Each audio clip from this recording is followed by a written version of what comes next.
โอ้ยเจอแล้วนี่ตัวนี้ตัวบักใหญ่เลยโธ่โอ้ยกูจนเมื่อย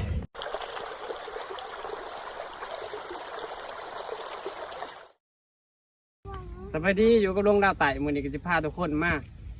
อันนั้นมาใส่บ่วงแย่เนาะบ่เคยใส่บ่วงแย่จักเทื่อก็สิมาลองเบิ่งตัวนี้ก็เฮ็ดบ่วงมาได้10 อันเนาะ10 อันเอาสิมาลองใส่เบิ่งว่ามันสิถือที่เบ็ดจังไดก็มาลุ้นกันเนาะว่ามันสิถือบ่หรือว่าจังไดบ่ก็จังเบิ่งกันใหม่ตอนนี้ก็บ่เคยใส่จักเทื่อหรอกมาลองเบิ่งขุดได้ก็เมื่อยนะไปตอนนี้ก็เห็นแล้วฮู้นึงเนี่ยใส่นี่เด้อใส่เขาก็บอกว่ายัดเขาฮู้มันนี่เลยเนาะ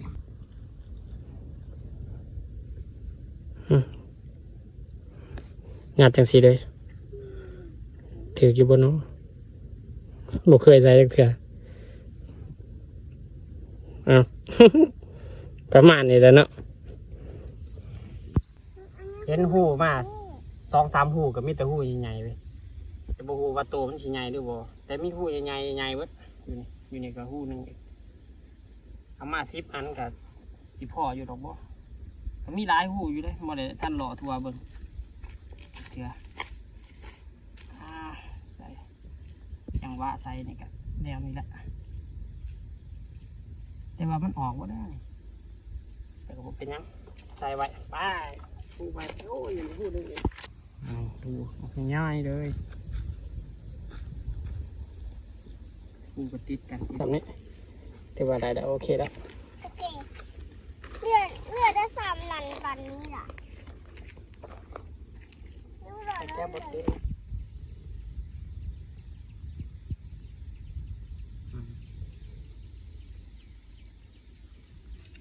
อย่าง3 หลัง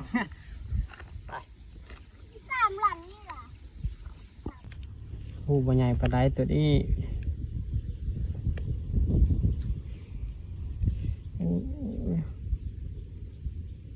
อยากแต่มันตื่นสายนะสายสีแดงสาย PE สีแดงชงสิบุตื่นแล้ววะ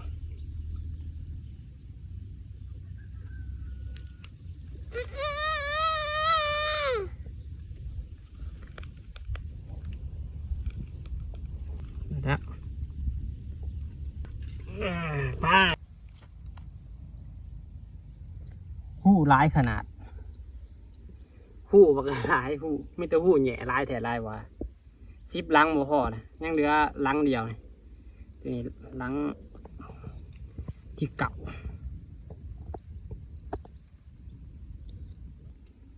19 หลังแล้วแต่ขนาดบ่ใส่หู้หน่อยได้นี่เลือกใส่แต่หู้ใหญ่ๆกันใส่หู้หน่อยในแห้งบ่พ่อครับ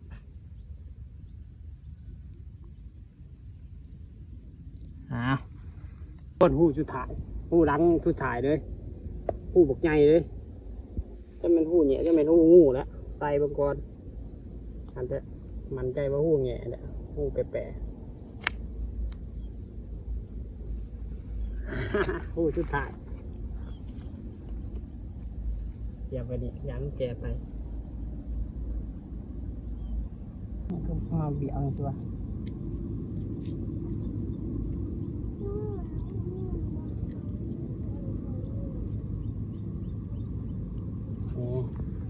ไปแล้วประมาณนี้ไปอันนี้ใส่ละ10 หลังหล่อควายเบิดนี่หู้ใหญ่ไม่แต่หู้ใหญ่ๆมาหู้หน่อยบ่ได้ใส่แต่หู้ใหญ่บ่พ่อบ่วง10 หลังบ่พ่อไปบ่พ่อกระยางใส่ซ้ำนี่แหละมือแรงมาดุนกันว่ามันสีมีโตถือจักโตจักหยังไปเบิ่งน้ำกันมือแรง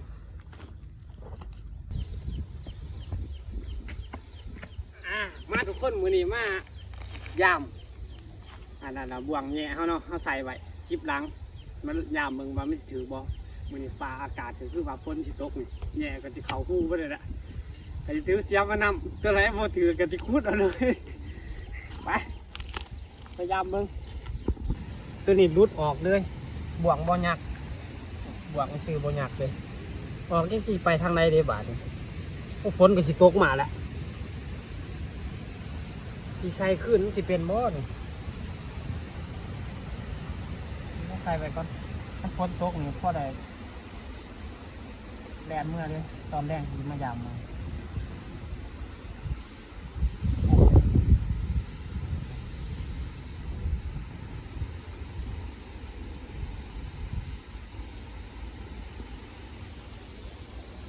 ตัวนี้บ่เห็นเพิ่นตัวคนอยู่พี่โอ้ยว่าสิรุดเด้อนี่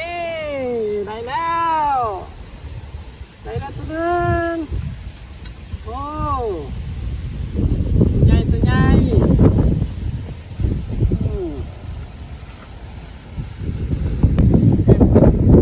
็ออกอยู่นะมันยันบวกออกยันบวกออกเลยเป็นบวกออกข้างนอกเลยโมยูเรียกว่ามันแคลนเขามันเคลียร์ออกว่าดูมันจะได้เขาบอกเขาใจเป็นสายเค็งอีกแล้วมันดึงเข้าไปในรูดเฉย ดึงเข้าไปในรูดเฉยรูดเฉยโมยู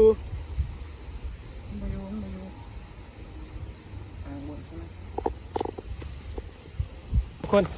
ตัวนี้มันอุ่นหู้เขาเลยแต่ว่าบ่วงเขาจะเถิงมันเคลียร์บ่วงออกมาเลยต้องได้คูดเอาตัวนี้เพราะว่าเขาหมั่นใจมันอยู่ได้เขาจังได้คูดเอาแต่สิพยายามเบิดก่อนจะสิมาคูดน้ำดังพยายามบ่วงเบิดก่อนจะสิมาคูดน้ำดังทุกคนถึงอีกแล้วโอ้ตายเองนะจะตายทุกคนตายนี่หู้นี่ตายอยู่หู้นี่เลยตายเลยกดตายค่ะทีด้วยได้3 ตัวแล้วใส่บ่วงบ่ถือมันแลนเขามาอันหู้ไว้นี่จะคุดเอาแล้วบาดทีนี้เนาะหมดสนใจแล้วคุดเอาอย่างเดียวคือแข็งเสียปลาทุกคนคุดเอาก็บ่ได้จนว่าเมื่อยหาหู้บ่เห็นบาดทีนี้ป้าคุดจนเมื่อยห้อยคุดมาหาหู้บ่เห็นเลยจักไปทางไหนเอาไปสอกเบิ้งไหมสอกเบิ้งทุกคนเลยมายามวางอันนี้กับฝนตกอันนี้กับบ่ถือสับพอดีมันอุ่นหู้พอดีว่าจะคุดเอาเลยแต่ฝนตกก็สิบ่ได้มาละจะคุดเอาเลยก็แล้วเด้อคุดนี่ก่อนเป็นจังไดมันคือแข็งแต่เนาะบัดนี้ใจก็บ่อยากคุดไปได้ดอกมันแข็งโพด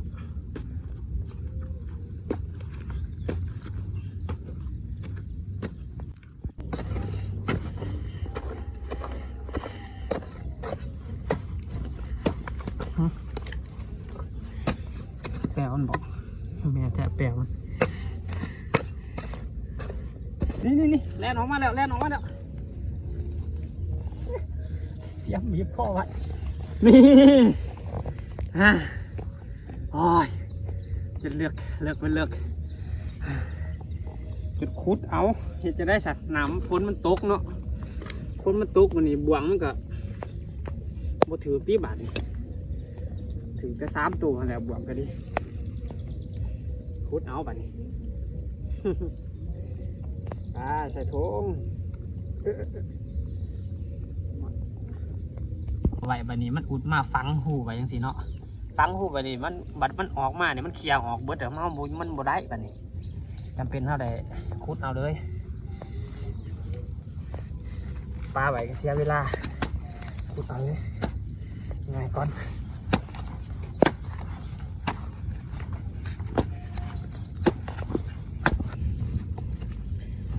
โอ้แข็ง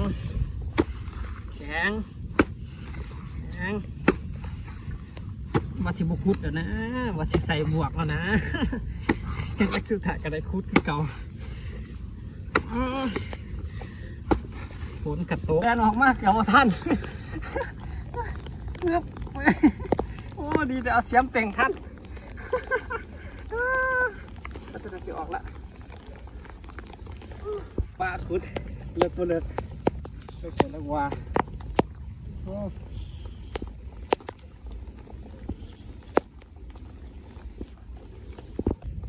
เจอแล้วนี่ตัวนี้ตัวบักใหญ่เลยโธ่โอ้ยคุณจนเมื่อยโอ้ยพอแล้วไปพอแล้วได้มาจากตัวนี่7-8ตัวนี่ได้แล้วที่บอกนี่